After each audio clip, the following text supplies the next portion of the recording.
Recordemos, habíamos visto la importancia del isospin aplicado a unas reacciones en particular, específicamente estas, protón-protón a deuterón pi más, neutrón-neutrón a deuterón pi menos, neutrón-protón a deuterón y pi cero.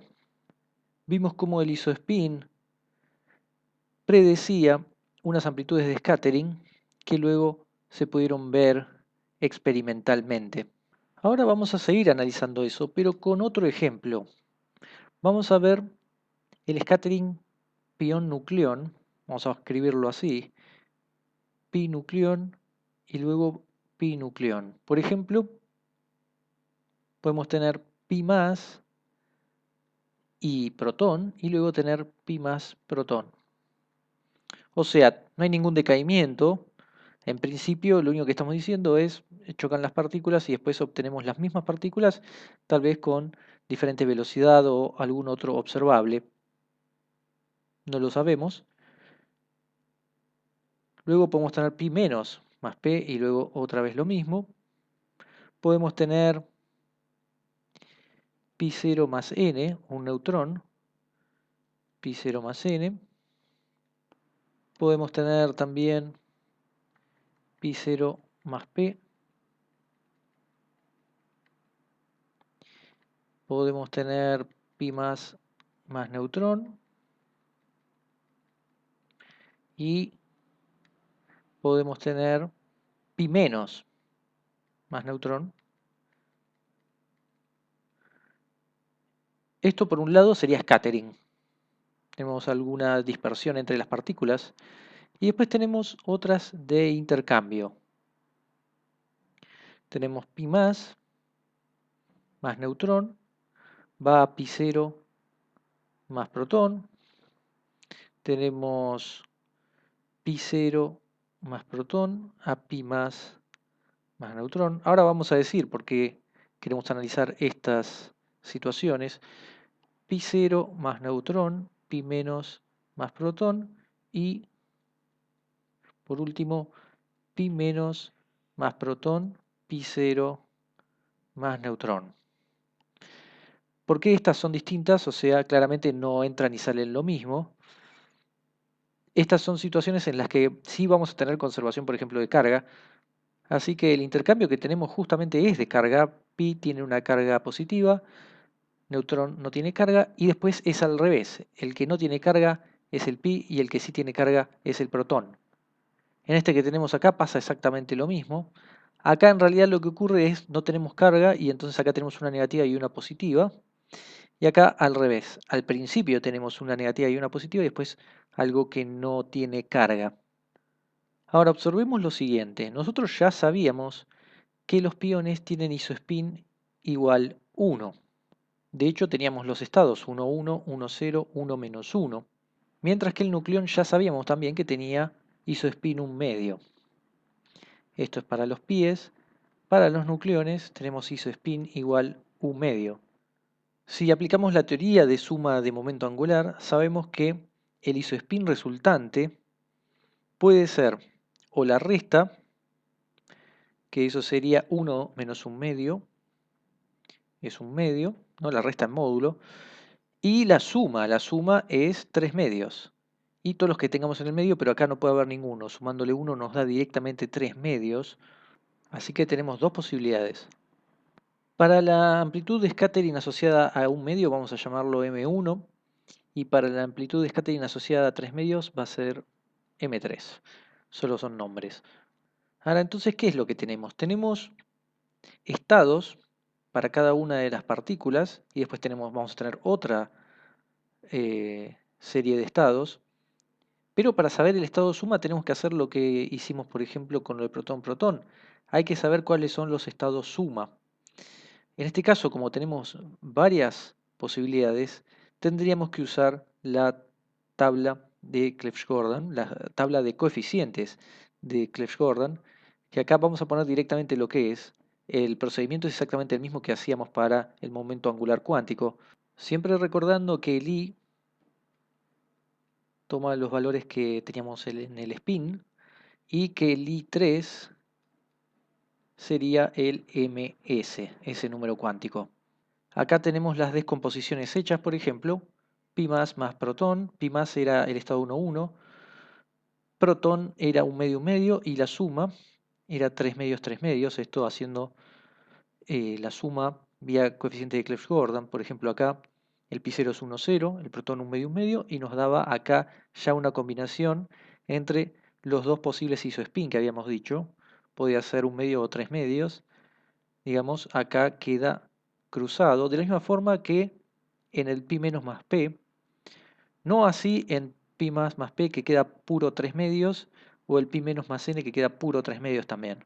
En ese sentido, si nosotros habíamos llamado M3 a lo que era puro 3 medios, entonces vamos a tener que, por ejemplo, el primero va a ser igual a M3. Vamos a ponerle un nombre, ya que pi más p era el A, vamos a llamarlo MA. Y lo mismo con este, pi menos más n, pi menos más n es el último, es f, así que esto también va a ser igual a mf. Pi 0 más p, que es el que llamamos d, es el que acá aparece segundo. Ese sería entonces md. Podemos ver que tenemos raíz de 2 tercios para el de isospin 3 medios y menos 1 raíz de 3 para el de isospin 1 medio. Algo muy parecido tenemos en este de acá abajo, ya que tenemos raíz de 2 tercios también para el de 3 medios y 1 raíz de 3 para 1 medio. El signo no nos va a importar. Así que en ese sentido, md va a ser igual a el de pi 0 más n, que era el c, AMC. Ahora, en términos de M1, M3, ahí ya tendríamos que es 2 tercios M3 más 1 tercio M1, ya que recordemos que los M's, las amplitudes de scattering, están asociadas al módulo al cuadrado. Así que se va la raíz y nos quedaría esto. Algo parecido vamos a tener para, por ejemplo, el tercero y luego el cuarto, porque tenemos también lo mismo, nada más que un menos de diferencia. ¿Quién era pi menos más p para nosotros? Es el b. mb va a ser igual a el que le sigue, que es pi más n, que es este que tenemos acá, que es el e. ¿Y a qué va a ser igual esto? Va a ser, según estos coeficientes, 1 tercio m3, que es el asociado a 3 medios, más 2 tercios m1, el asociado a 1 medio. Es importante aclarar que M3 y M1 lo estamos dejando ahí como si fuera algo aparte, algo de última a determinar. Y ahora vamos a ver las secciones transversales, algo de lo que hablamos mucho en estas reacciones.